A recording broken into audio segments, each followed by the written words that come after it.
Tehuti Ma'at, I'm offering you truth. Welcome to Taboos. I am Sinetem As Neferka Heteru, and welcome to today's episode, which is titled Turned Inside Out. So, unfortunately, I'm trying to make sure that the Wi-Fi connection here today is stable. I wanted to make sure to come back on with today's episode because the last two Tuesdays, I did not do the live stream because my grandmother transitioned. My grandmother passed on the 25th of February, and we're honoring her spirit. We're mourning her spirit in transition. And that was something that really required and still does require a lot of my energy. So today I just wanted to kind of get back in the swing of things because the episode that I had scheduled for the Tuesday following my grandmother's transition was this episode that we're doing today, Turned Inside Out. The freaks come out at night. So this episode is going to be digging into sexual fetishes and the idea of the freak and how we need to be conscious of what are the different influences and things that we are being driven sexually towards, or what's influencing us essentially. And I don't mean just in terms of media and the things that we're consuming, but also when it comes to our trauma and the different things that we've experienced. So if you are here with us live, I want to welcome you. If you're watching the replay or the raw play, as I like to say, welcome as well. If you are here live, though, the benefit is that you get to be in the comments and you can ask any questions and you can be in the comments.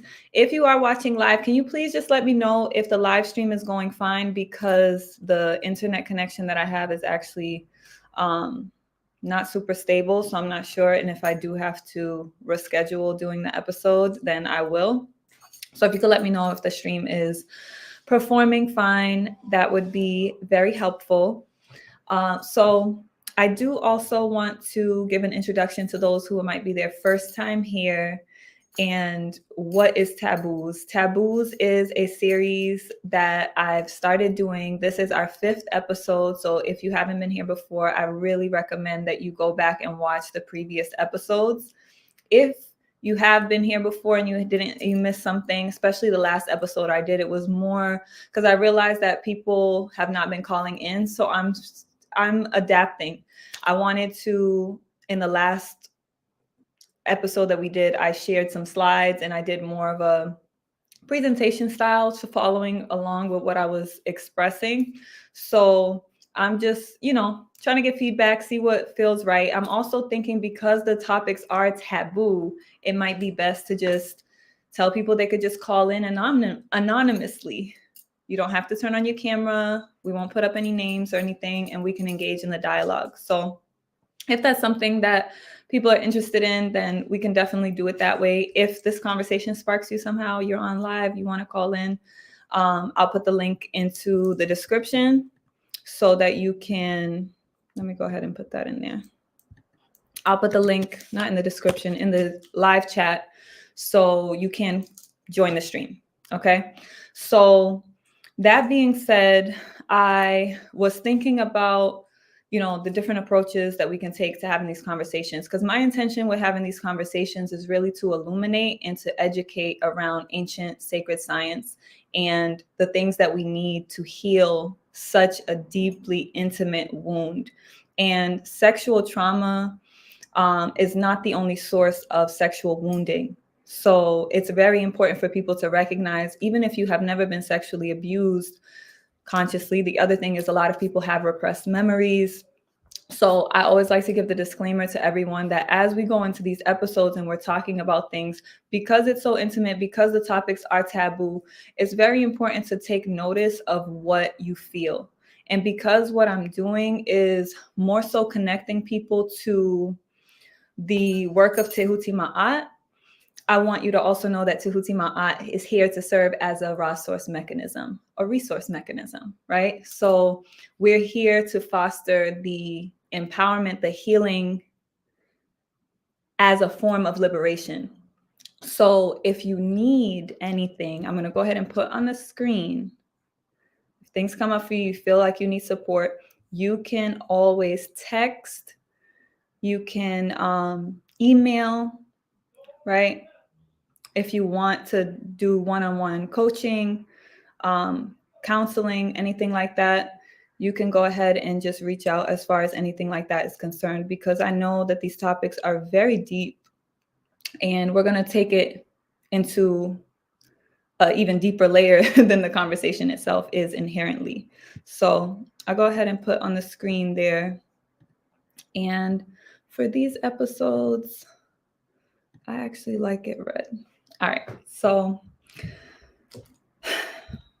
for us to begin today's episode, like I said, if anything comes up for you, take note of where you feel it in your body. That's very important. Make sure to just be in tune with whatever comes up for you in the conversation. With any form of healing, any type of even, talk therapy, dialogue, because that's my intention with this, is to illuminate things and to drive consciousness and awareness, attention towards things that we may not be aware of that are impacting us sexually. So as I was saying, sexual wounding for us as a collective, as a people, as humanity, as human beings, is something that is inherent solely because we are in a universe. Emphasis on the uni part. It's one thing. Sometimes we call that an ecosystem. Everything is connected. So there's one collective field. So the sexual wounding that we see in our collective, that's expressed through all of the sexual imbalance and confusion and disagreement around the topic of sex, and the fact that so much is sexually repressed, which is why even the topic of sex itself is taboo. Yes, we have some people that are open and hypersexualized, and we have a lot of that, especially in so-called entertainment. It's also important to recognize that is that's like a trauma response more than anything. So really what's happening in the world is there's a dominant culture that is suppressing what is truly happening within the sexual nature of humanity. And what's really happening is there's a plethora of what we would consider from a judgmental standpoint to be very grotesque and shameful, right? Which is where we have to start, because the shame when it comes around sexual wounding is so deep, because remember, our sexuality is in us. And even though for men it's kind of out of you, it's still something that's in us because it's our life force. And if you didn't watch the previous episodes where I already laid that foreground, please go back and cover that, because I don't want to necessarily fully extrapolate that in this moment for this conversation we're having. Each time I do an episode, I want to go a layer deeper and share more of the spiritual science so that people are learning and able to process and integrate new elements.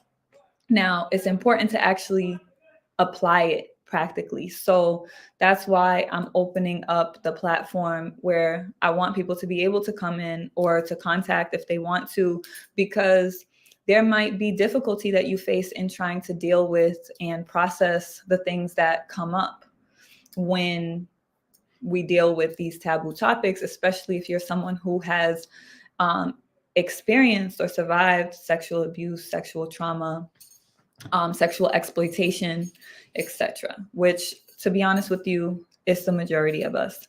That's why I think it's so important to have taboos, because we usually don't talk about them, so we don't know how common these issues are. So you're not alone, and I don't want to sound crazy by saying it's not a big deal, because clearly it is. That's why I'm here and I'm passionate about it. But it's a neutral approach that we're taking. In the previous episodes, I introduced the force, the principle of Ma'at, and in balance with Tehuti. And Ma'at is about the skills, the balance skills, reciprocity, balance, equilibrium, wholeness. So in a neutral perspective, when we put things into context, the moment that we're in right now, even though it's a moment of dissolution, destruction, and we're watching the current social order collapse, that's necessary. And that's a beautiful part of a process that's necessary for a rebirth and a rebuilding, a reestablishment, a restoration, right? Within the natural cycles of how things move and grow and change in our universe.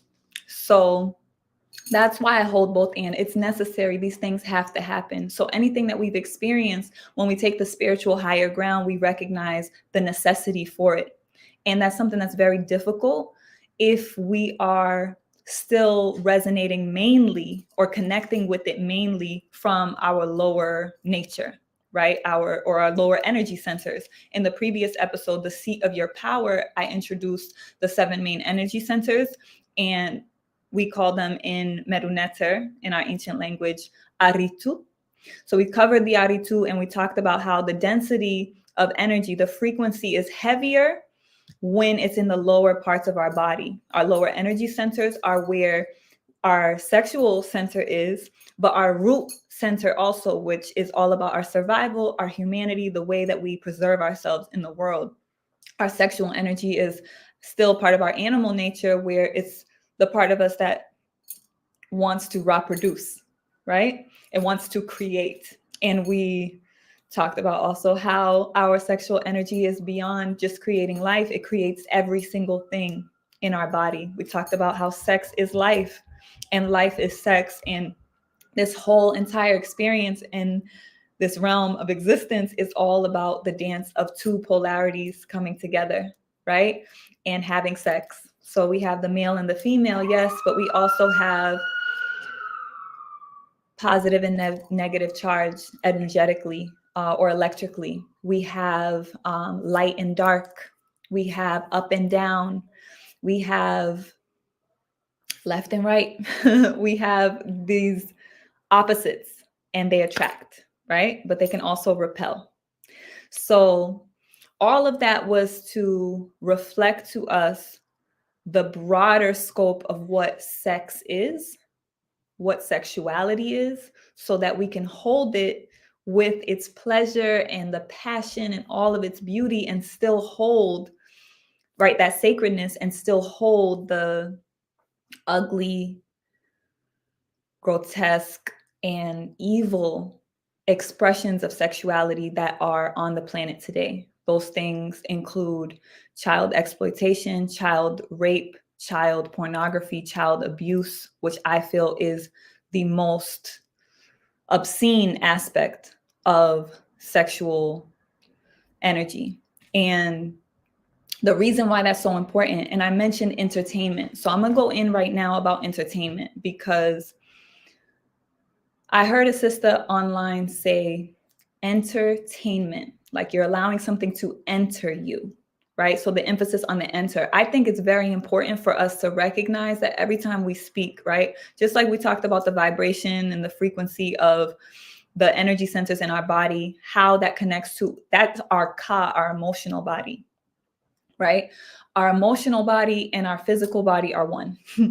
But one kind of radiates out more, and it's the sensory aspect of what we then take into our body, right? Either through our eyes, which is the only part of our central nervous system that's external facing and processing and calculating information, making assumptions and connections, and processing that through our brain, our nervous system. The synapses are going off, it's going through our spinal cord, it's creating senses in our physical body, some of which we can't even control. We have our biochemistry going with our hormones, all communicating and speaking. So that means everything is connected. What we eat affects how we feel, right? So what I'm saying is the approach to us healing this wound of humanity is so multifaceted, but it's the core wound, because it's how we all get here. We're talking about life. That's why the last episode was the seat of our power. It's our life force. That's what the merging of the polarities means, right? That intercourse. And it's very important for us to recognize that beyond theory, there are real conspiracies, right? And I'm not even going to really go into that. But what I can speak on are the things that have already been exposed and that will continue to be exposed. Whether it's politics, when you look at Jeffrey Epstein's, or it's the music industry, when you look at what's coming out with P. Diddy. These are mirroring the same type of sexual exploitation. And then there's an attempt at normalizing it.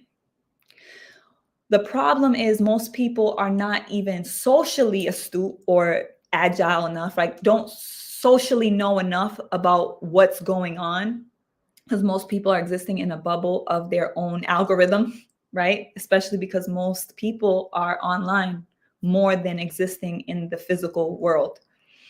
And while the online virtual space reflects to some degree, people are putting things from the real world on there, but it's a reduction, right? You're going from a 3-dimensional experience to a 2-dimensional experience. You're reducing it. And in some cases, 1-dimensional. So it doesn't allow space for everything else to exist within it. Now, we're still here having this conversation, but there's some aspect of the frequency that does not transmit, does not fully arrive. But nonetheless, our psychic ability can never be stifled, because we have to remember and recognize the power within our sexual energy is the fact that this sexual field of all these interplaying energies is one thing. It's one web. So we can still connect with one another. So while I'm acknowledging things that are what we would perceive as challenges, as wounds, things we want to heal, simultaneously, it still holds wisdom, right? We just had a healing cipher on Saturday, and one of the things, what I contributed to our collective poem was at the end of each of our healing ciphers, we do a collective poem, and each person contributes a line, basically consolidating into a cowrie shell what the energy of the ritual therapy that we've done in that cipher was. And to me, I consolidated it into, there is space for the truth to exist within there is space for the lie to exist within the truth. There's no space for the truth within the lie, because the truth naturally reduces things. So even though we're dealing with a reduced digital world, it can't eliminate the broader collective field. It doesn't matter how many thousands of satellites they surround our planet with these low frequencies that are destroying us, all this radioactive energy, the Wi-Fi, the 5G, it doesn't matter what they do. This is a powerful regenerative planet. So there's always hope in transformation, because that's the nature of nature. That's the nature of the universe. Things die and they multiply. So we always have to see that and hold that when we're dealing with the sexual reality of everything, because it's really grim. When you think about it, it can be very grim if you don't put it in its spiritual context. We have the most insane, evil, disgusting, and degrading individuals, zombies, shells of beings running the planet. And the type of sexual exploitation that they do, that's over the veil, that's directly in front of us in plain sight, beyond what's hidden in the shadows, right? So when we're talking about the normalization of commodifying sex, right? Selling ourselves physically, selling our bodies. When we talk about the normalization of mental disorders and sexual confusion and sexual perversion, all of that is front facing. But they're not going to tell you they're raping babies. They're not going to tell you the rituals that are being done behind the scenes by the people who are in positions of power. And I'm not even just talking about entertainment. I'm talking about people who are making decisions that impact our lives. So where we have the power within that is within ourselves. We have to recognize the authority and the sovereignty we have within ourselves, and we have to take back our power. And we have to give other people back their power, because some of us are the aggressors, some of us are the abusers, and that has equal amount of shame and guilt. Usually when it comes to the dynamic between an abuser and a survivor, you're dealing with the shame more so on the side of the person who's been victimized, who has suffered the abuse. And it's usually guilt on the part of the person who has perpetuated it. Now, the reason why this is really important is because when we're dealing with that dynamic, the energy is interplayed. It creates a fracture, a spiritual fracture. It breaks something. It splits something. And when we talk about the African worldview, we talk about Ma'at, we're talking about union consciousness, bringing things together. So it's literally energetically, spiritually, psychically, right? Within our minds, our psychology, it begins to split us apart. So we break apart a piece of us that we then have to bury or hide in the shadow because we feel ashamed of it or we feel guilty about it. And there's in between that is the whole spectrum of other emotions. But usually people don't allow themselves to feel them, which is where the wounding is.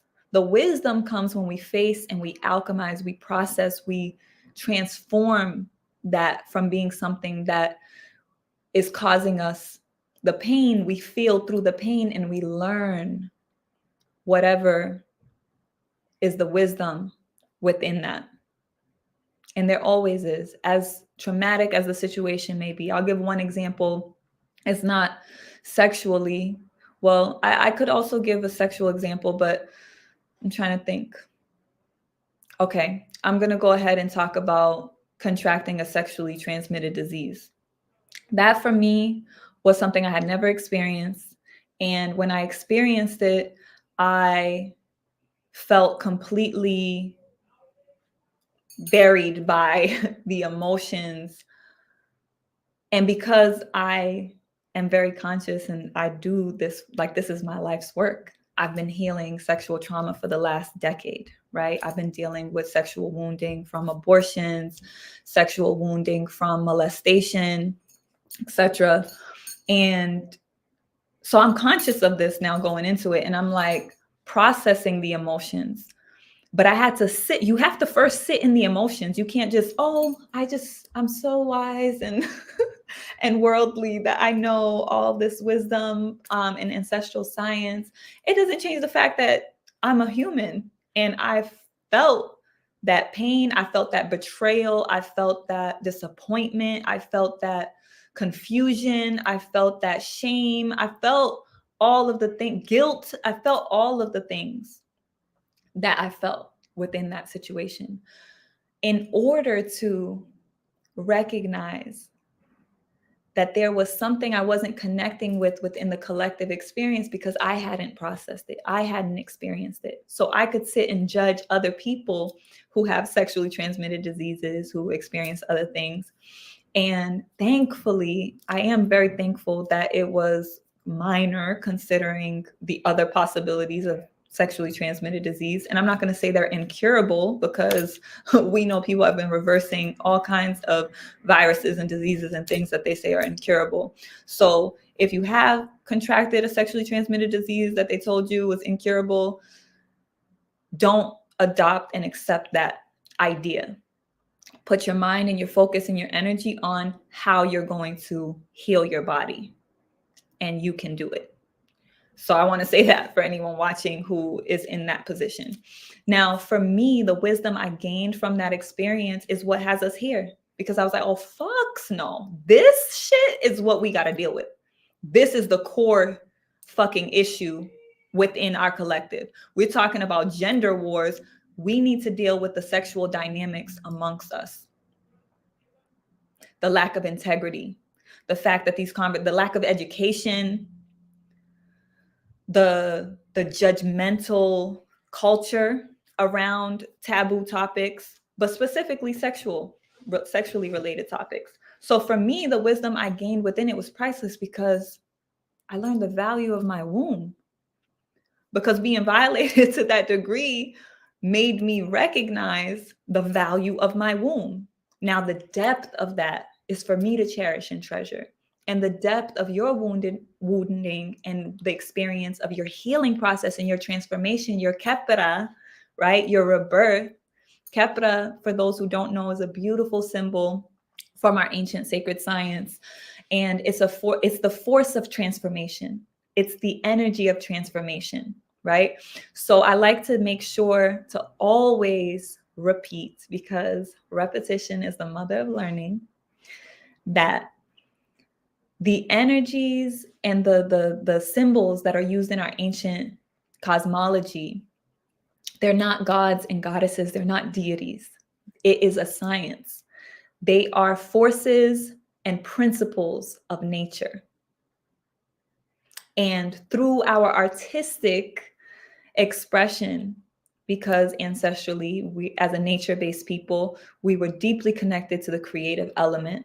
We used and personified and pictorialized and created all these beautiful symbols inspired by nature to express what these forces do and how they operate and how we experience them and embody them within our lives. And our goal is to embody them. You know, I mean, there's some principles you may not want to embody, but we're not going to get into that. However, we do, because they're in all of us. The energy is just here and it goes through cycles. And that's where you get the astrology, and the astronomy is relevant because it's movement. It's all this movement of these celestial bodies, right? And these forces that are a reflection of us. And also in the previous episode, I mentioned the quote from Tehuti, "As above, so below," right? Because we saw the relevance of everything that was being mirrored, right? That consubstantiation. And that mirroring is what we're constantly experiencing. So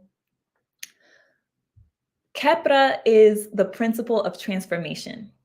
The dung beetle is the symbol, right? The dung beetle lays its eggs in a ball of animal waste, right? What they call dung. Literally puts it in a ball of shit, rolls it in a perfect sphere. And this is a reduction of it, because I really highly encourage the way that you connect with the symbolism of the ancient science is you connect with nature. You don't have to rely on what I'm saying, just actually be in nature. You can watch documentaries and learn the behavior of the creatures and the animals that we use as symbols, and that can inform you on what is being communicated, because it speaks to a deeper part of our psyche. It's important not to just regurgitate and process information. We have to synthesize that information. We have to connect with it, feel it, sense it. That's how we move into embodiment. And that's how we actually empower ourselves.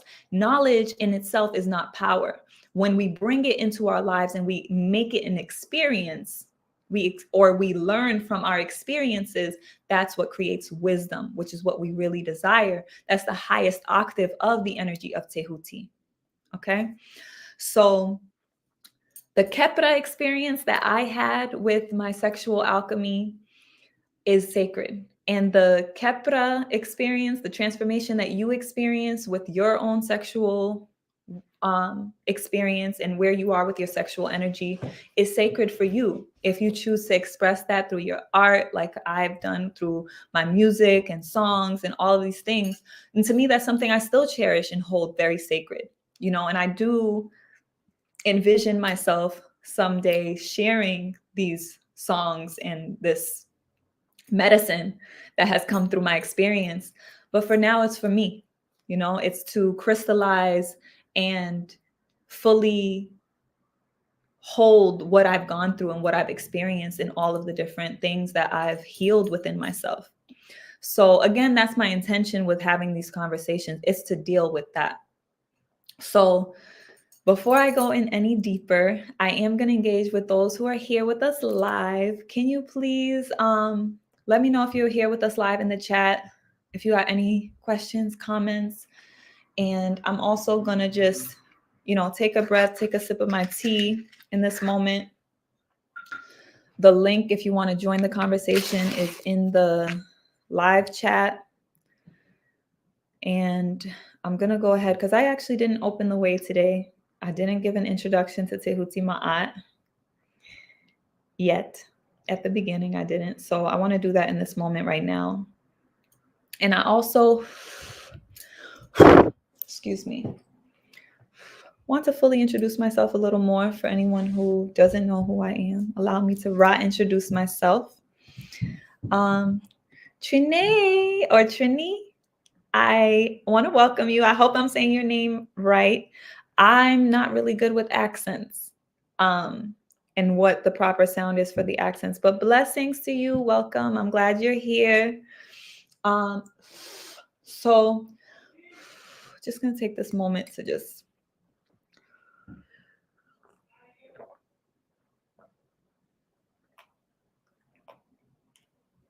circle it all in. All right. And then we're going to dive back into the depth of the conversation. And this is the part that's the intention. How are we being turned out? Right? We talk about being turned out usually when it comes to homosexuality.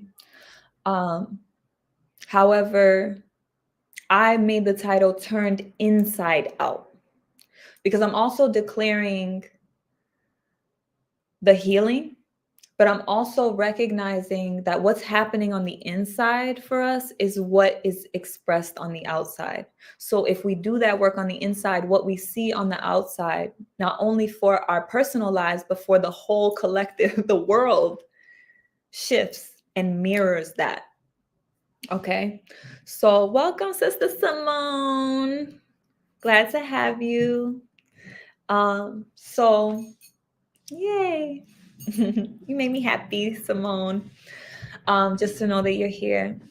So yeah, so I put it turned inside out. We're going to talk about that because the other thing is I'm not going to say there's no shame, because the shame that people feel, and for many, that shame is very deep and it's hidden. Oh, this is her husband. We've been in here. Welcome, Mr. Simone Weber. So essentially what I'm saying is, you know what? I have the intention to bring the sound bowl in. So I'm going to do that because there's so much energy running through me right now. Like when I'm communicating, there's so many layers that I'm like weaving together as I'm communicating. So I need to bring it all in. The reason why I usually do the sound bowl to open the way for the conversations that we have is because it clears the energy. And that's the intention, because vibration can do whatever we want it to do.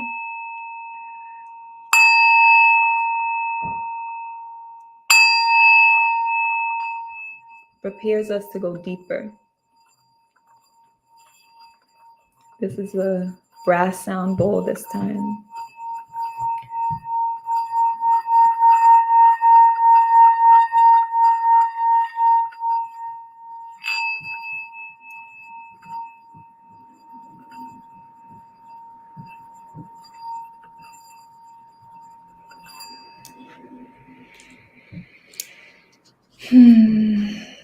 And I do also invite you to just go ahead and, I don't know where you are, what you're doing, take a breath and just be conscious of that gift that we have every single day. We're here alive, still breathing. And another thing that had come to me earlier, or that might have been yesterday, because this new moon cycle that we just started on Sunday really brought a lot of fresh energy. And I've still been like sitting with that. And I was sitting with the awareness within holding both and, right? Like holding that African cosmic worldview. It's like I was looking at how, wow, within my psychic ability, I see beyond the veil into the realm, the subconscious realm, I'll say, the duat, right? I think I introduced the duat in the previous episode. Either way, today, I'm going to share more about the duat because the duat is very, very important to understand when it comes to anything dealing with our sexual wounding. Because when we're dealing with energetic attachments, right? Or possession, energetic possession, right? Demonic forces, we have to put it in an ancient African context, not from a Eurocentric lens, right? So I was thinking about how when I look beyond the veil into the duat, right, my psychic nature, I see so many beings that are alive in the underworld, in the subconscious, in the ether, that are not in a body. And then I look at people who are in these bodies that are just shells and they're just zombies and they're not alive, but they have bodies. So our ideas of life really have to be within the realm of that electromagnetic spark. To have electricity, you must have a positive and a negative charge. I have this song, and one of the verses in it I want to share in this moment because I know that this is something that is controversial, especially right now. And I want to be clear. This is why I laid the foreground in all the previous episodes. I want to be clear that there's no judgment within the choices that anyone makes other than yourself. We touched on that already. However, within ourselves and in the world, we have to see things for what they are from a neutral place. And sometimes because we take things so personally, we have a hard time dealing with the truth because what it means to us personally, what we have to be accountable for personally. And the acronym of Taboos, shout out to Brother Omawali for helping me with it, is taking accountability by owning our shit. We're not leaving that shit in the shadow anymore. We're not being afraid of having these conversations anymore. So when it comes to homosexuality, this is not coming from a place of judgment if homosexuality is wrong or right. Because it's not about that. It is. It just is. So it's divine and it's necessary. And that in itself is controversial to say too, because depending on the side and the position that people take on homosexuality, it's like you have to be on this side or you have to be on this side. And that is the nature of Eurocentric division. Divide and conquer. What did I say? Split things up. Ma'at brings things together. You cannot have one without the other.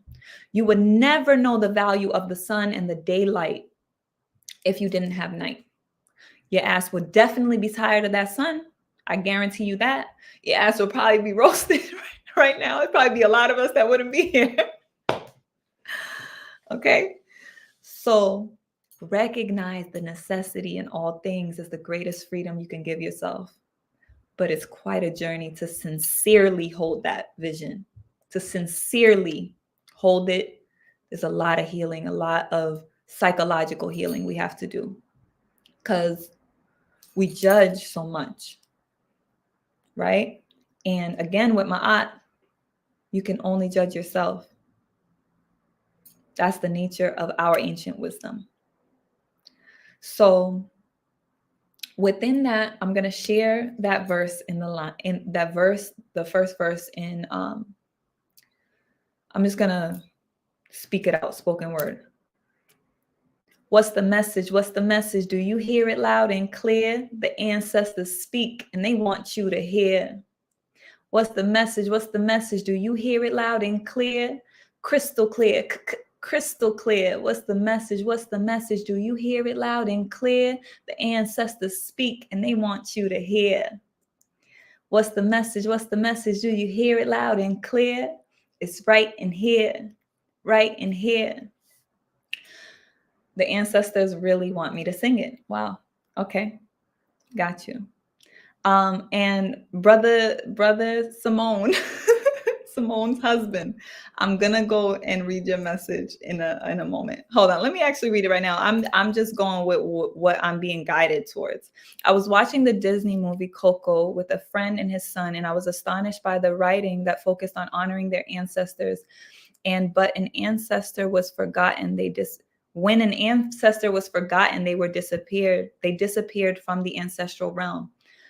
I'm so glad that you said that, because some people may be hearing this right now and where the energy is going and not get the connection. I started off by saying I haven't been here for the past 2 strongs to do taboos because my grandmother transitioned, right? So when we're dealing with the ancestral realm, that's also part of the duat.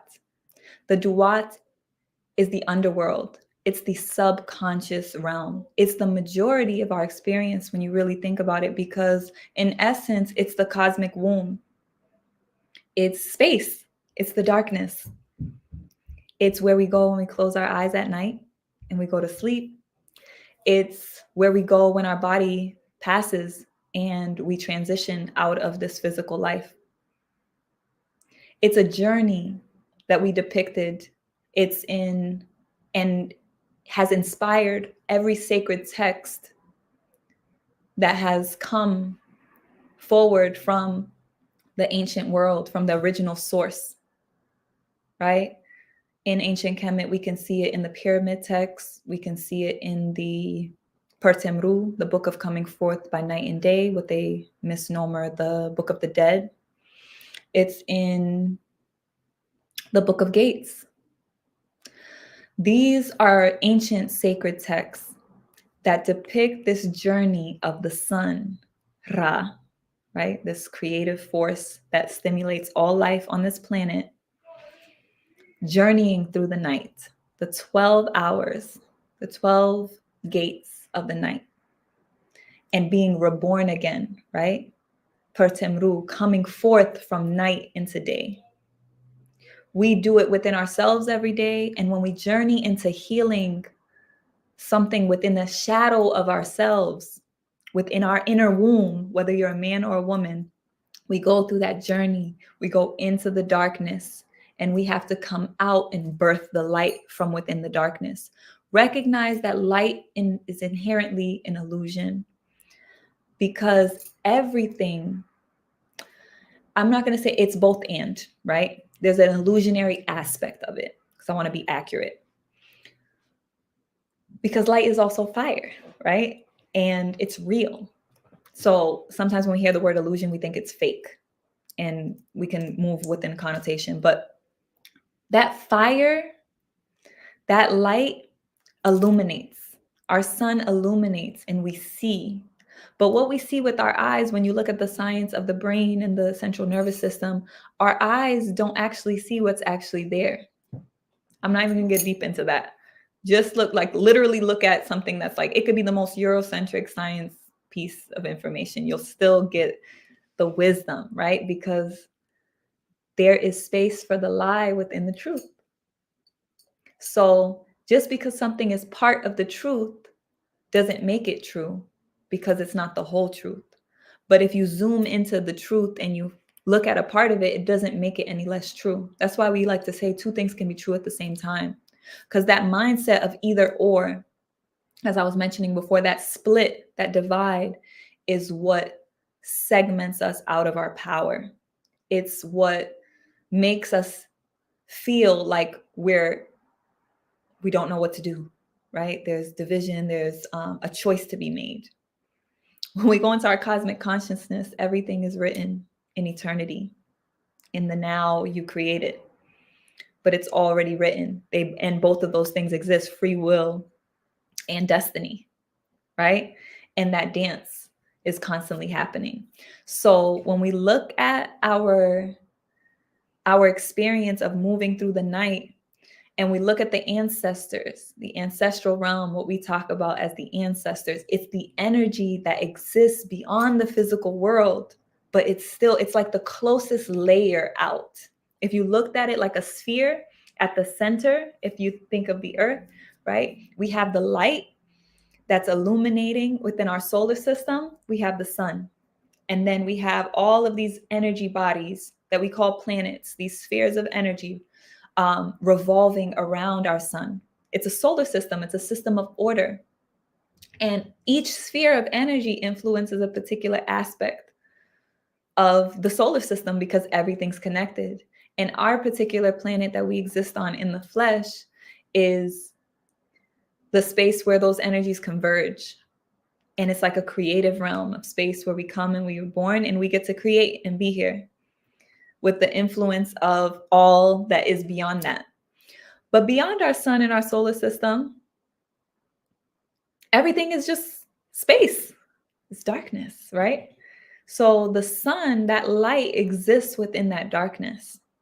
That's what I'm saying. So recognize that the journey through the underworld, the duat, the subconscious, the dream realm, the astral, the cosmos, space, all of that is here right now. Many of us can't see it. Doesn't make it any less real. Do you see the Wi-Fi? Well, some of us don't see most of us don't see the Wi-Fi. I'll say that. Most people don't see the Wi-Fi, but you trust it's there. You're using it.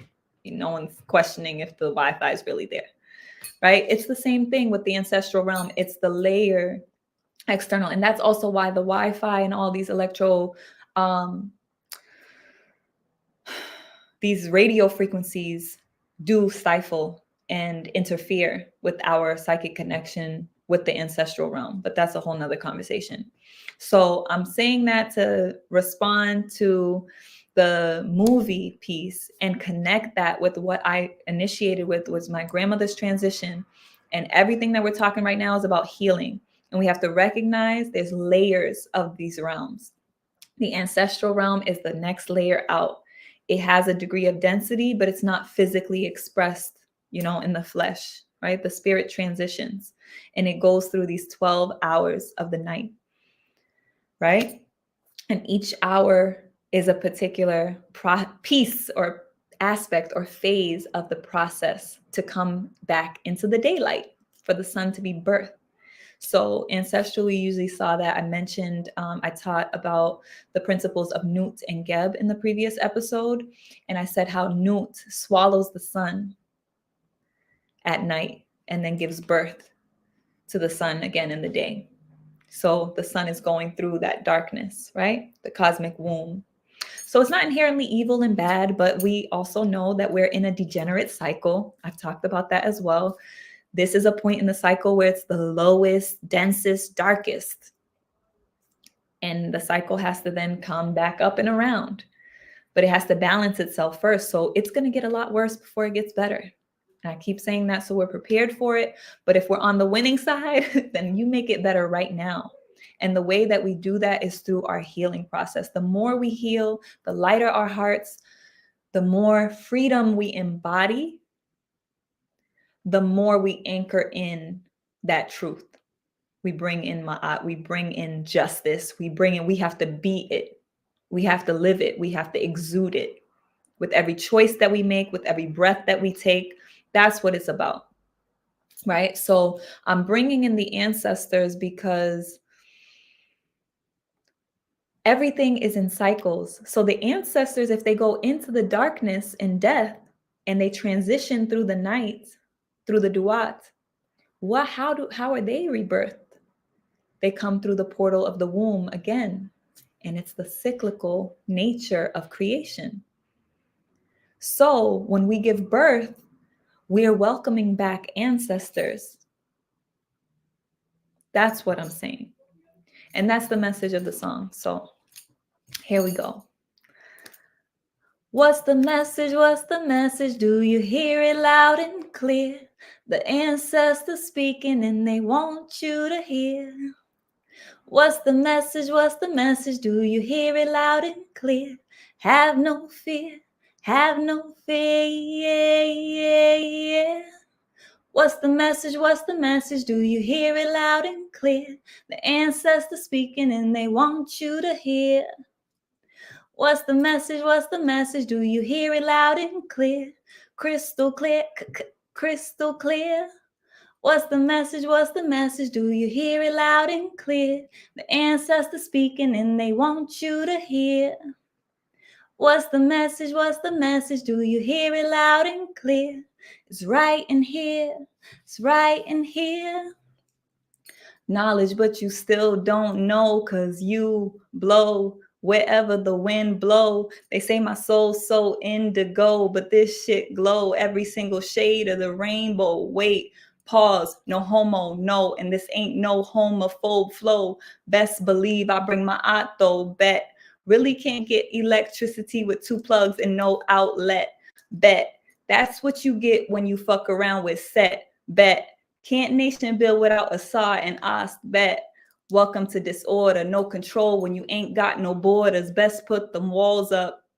We in a war, yo. This shit's a war zone. Chasing dough, status quo clones. Putting out nights in a cell, getting back blown. Forced to give another nigga dome. Damn, and this time you grown, not a boy getting raped in your own home. Same cycle you always known.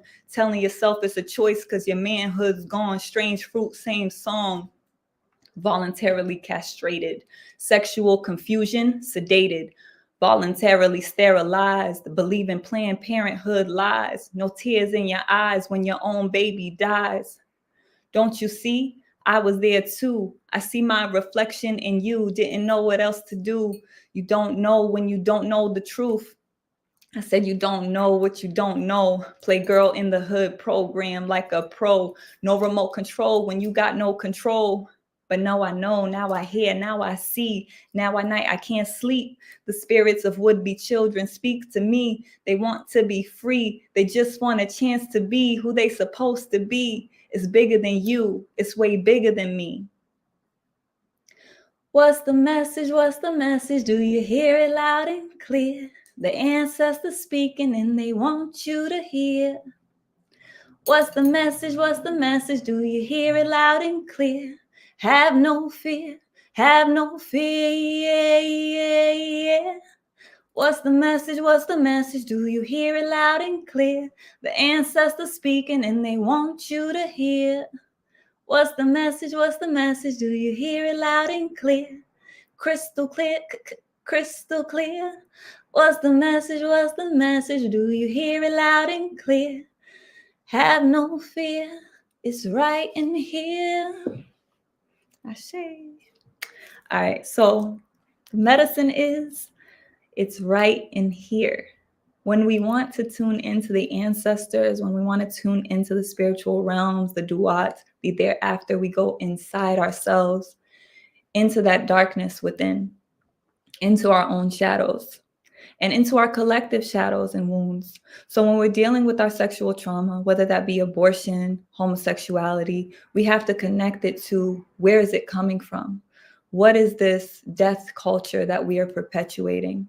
And can we contend with the truth of that in spite of whatever is being projected around us to affirm that wound, so that we don't deal with the trauma and the pain of what that is? And on top of that, on the other side, the judgments are equally creating confusion and division.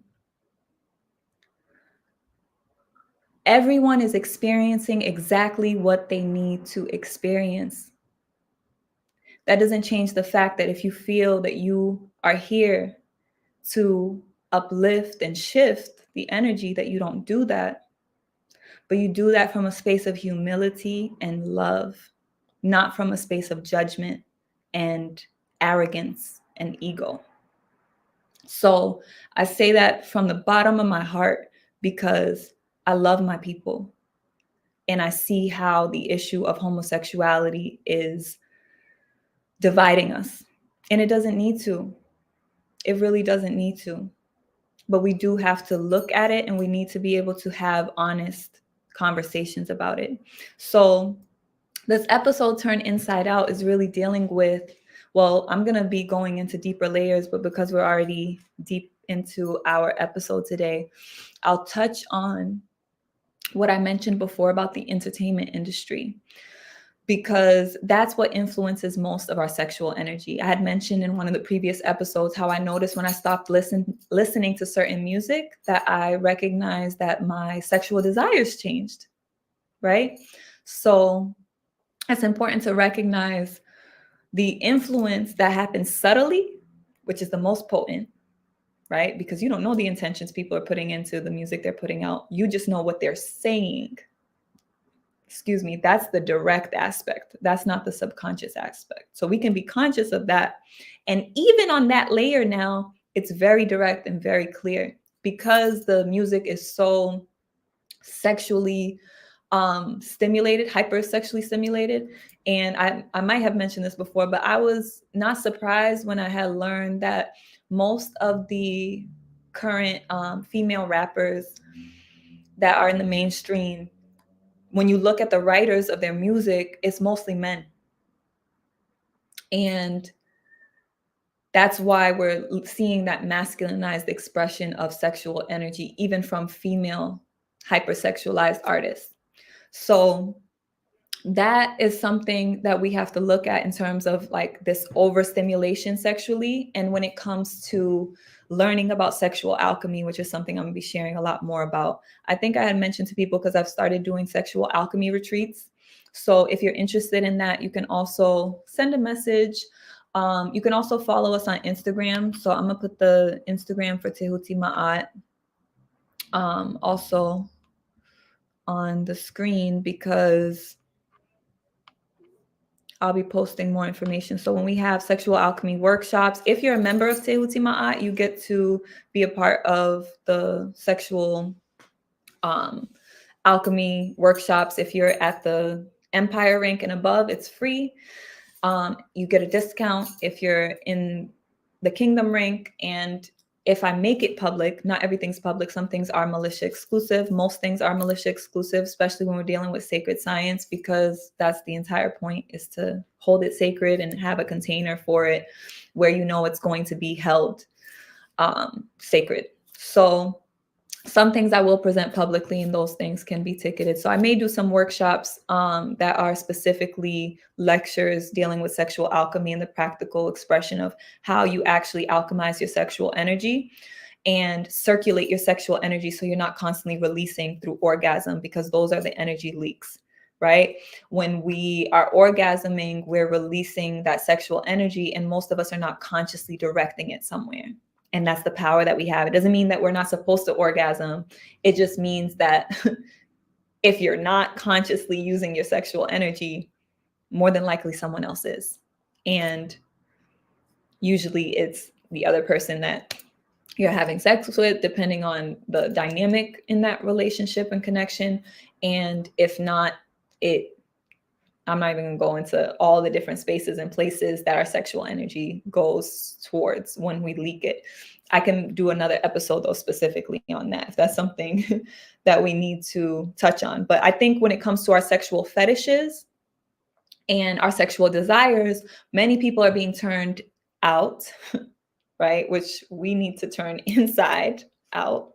But many people are being turned out sexually through the idea of sexual exploration. And that's not, again, nothing is inherently wrong. I always want to say that. And sex is a very beautiful, sensual, and sacred thing that, of course, we all enjoy. So it's not that at all. It's a matter of using that powerfully and responsibly. And that the sexual fetishes, the kinks, and all of those things, they all mean something. So I just want to encourage people to start looking at what those kinks mean, right?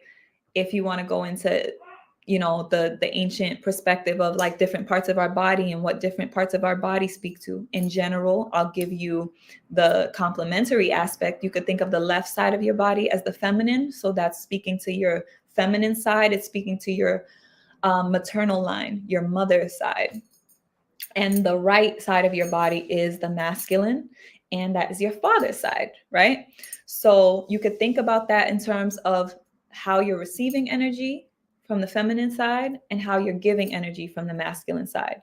And then each part of our body means something, right? So that means if you have a particular kink and it's stimulating a particular part of your body, learn the science of that. Not only the metaphysical, spiritual aspect, right? Not just the unseen part or the emotional part. Look at all the layers, look at the physical aspect of it so that you understand more. And that in itself symbolizes things for you. Now, I know that many people are not as trained in reading symbols, but either way, whatever you need, you'll get from it. You just have to go deeper into it. When you're exploring the kink, do it from a space of power, because if it's coming from something external, you want to be able to assess that and know that, and then see the intention of that thing. And that's the way that you navigate things that are trying to turn us out sexually, right? Because it's a slippery slope. And that's the thing. We don't usually realize that, because a lot of people don't know that politically. I'll go ahead and share one of these things. And I'm going to put a link into the description of an episode that Omawali had done on his channel, Omawali Africa. And he had done this episode where he touched on the history of queer theory, and it was really, really profound. I think it's really important for people to know the connections, the political ties between queer theory and pedophilia, and how that's now been inculcated and like merged and infused into the dominant culture and the mainstream culture is what I'm talking about, right? So those things are important because you have the same people who are now advocating to remove pedophilia from the DSM, from the Diagnostic and Statistical Manual, so that it's not considered a disorder, and trying to legalize it, quite literally, legalize having sex with children. Okay.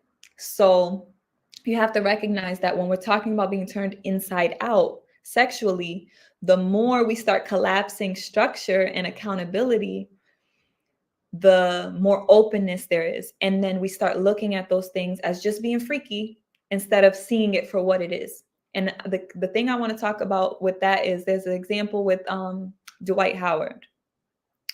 Our brother Dwight Howard, in the recent past, had been sued by a sexual partner of his who happened to be a transgender person.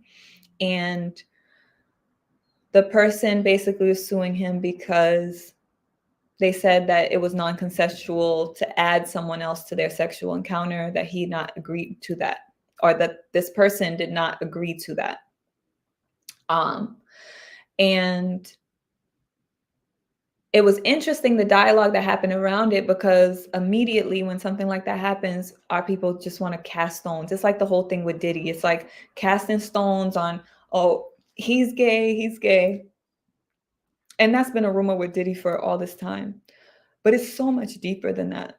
And we can't have this like blinding ignorance towards gayness or homosexuality, because it's honestly just not, it's not coming from a healed place either, which is funny because it's so judgmental, right?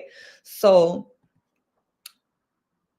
what I remember about it is that Dwight Howard spoke on it himself and basically was saying he's not homosexual, he's not gay, he's just freaky. And you can't that's why we have to take the power of definition. And that's why I'm saying we have to really define for ourselves what we're talking about. And we still have to see the truth in it. And if you are a man having sex with a biological male, a male having sex with a biological male, that's still homo, right? Homo means the same. It's still the same sex, right? So being a transsexual is also something that has a sexual fetish tied to it, right? Which is a natural curiosity. There are people who really like, what is that? Like, I genuinely just want to know, what does it look like? How they do that?